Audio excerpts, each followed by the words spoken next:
Hey everyone, it's Molly. Today we are making an old-fashioned casserole recipe. We are making ham and noodle casserole. And it's from this cookbook, Granny's Kitchen, from 1975. This cookbook is from the Mason County Senior Center, which is actually about 20 to 30 minutes north of me, so it's a local book, which is really cool. I don't know what Twistee noodles are. I'm going to use elbow macaroni because that's what I have on hand, but without further ado, let's get started. Okay, I'm cooking my noodles and I'm just using elbow macaroni for this.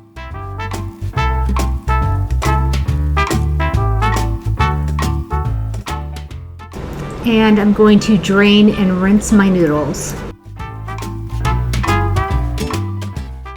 Okay, so I'm dumping my noodles into this bowl and I'm going to mix in the cheese, the soft breadcrumbs, the onions, the green pepper, the pimiento, melted butter, and salt and pepper. Now the recipe actually forgets to tell you to add the ham, so I had to go back in here and add the ham because I was not thinking. And just make sure your ham is diced pretty small. I did the best I could. I'm lazy with dicing.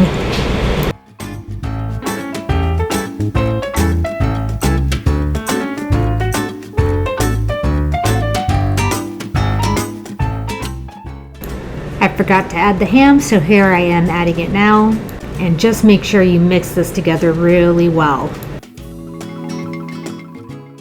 I'm beating my 2 eggs together, and then I'm going to gradually add them to the scalded milk. I'm not sure why the milk has to be scalded, but that's just what the recipe calls for.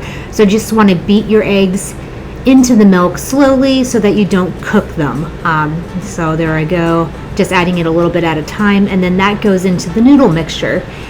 And this recipe gets baked in a ring pan. So the only ring pan I have is a bundt pan, and that's what I'm going to use. I'm going to grease it, dump it in, and this is earlier in the day, and I'm actually making this for dinner tonight. So I'm going to cover it in foil and put it in the fridge and cook it later.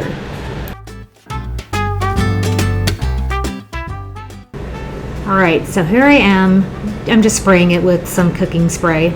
And of course, I didn't think about where I set the can down, and I put it right in front of the camera, so sorry about that. Anyways, so in goes my noodle mixture. I guess this is going to bake somewhat solid. It says to bake it until set, so it does not give a time frame, so I have no idea how long it'll take. But anyways, I'm going to cover this in foil.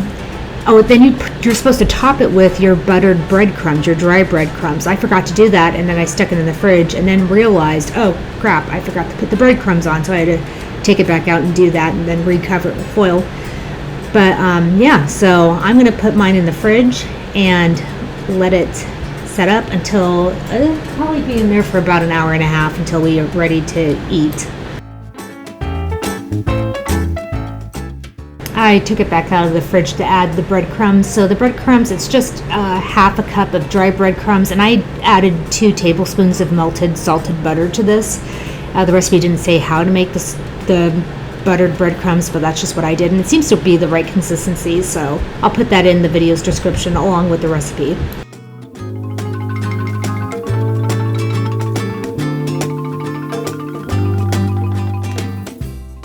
Okay, so this casserole baked at 350 degrees Fahrenheit for about 40 minutes, and it looks set, so I'm going to put it onto a plate.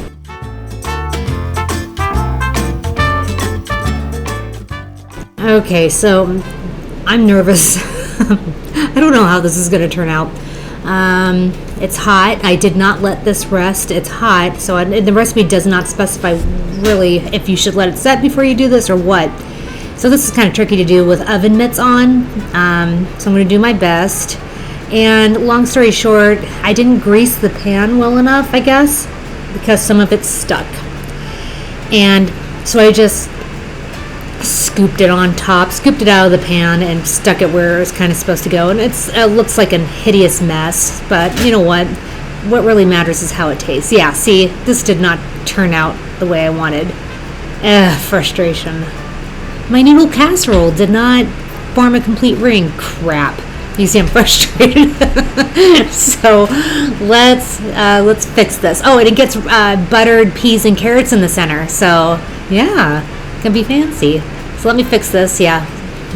Frustrating. So I'm just using frozen peas and carrots, and I'm putting about a cup of them in here, maybe a little bit more than a cup, and I'm putting 2 tablespoons of butter and then just microwaving them. Nothing fancy, just easy. Okay, so the peas and carrots are fresh out of the microwave. And here they go in the center of our hideous noodle casserole, whatever it is. Sometimes things just don't turn out. Look at all that butter. Sometimes things just don't turn out the way you expected, but what really matters is how it tastes. And I'm kind of liking this presentation. I think it's a pain in the butt. I would do this in a casserole dish next time and just serve the peas and carrots on the side. But look at that. Fancy. What more could you want out of a casserole? Oh, so what do we have here, Molly? Okay, Dan, this is ham and noodle casserole from this cookbook, Granny's Kitchen, which is Shelton, Washington. That's about like 20 to 30 minutes north of us. So it's a local cookbook. So let's give it a try. Give it a try.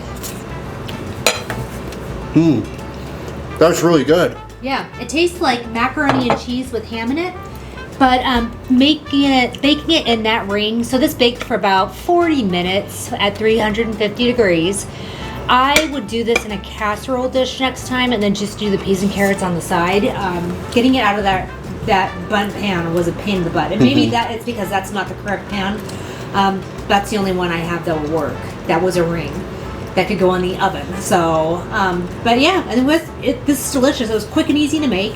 And yeah, it was really good. It was really good. I'm surprised. It's so good. I didn't think it was going to have very much flavor, but it does. It's really tasty.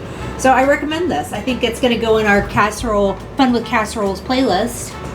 And yeah, so Dan and I hope you have a good night. And I'll hope to see you in the next video. Goodbye, everyone. Bye.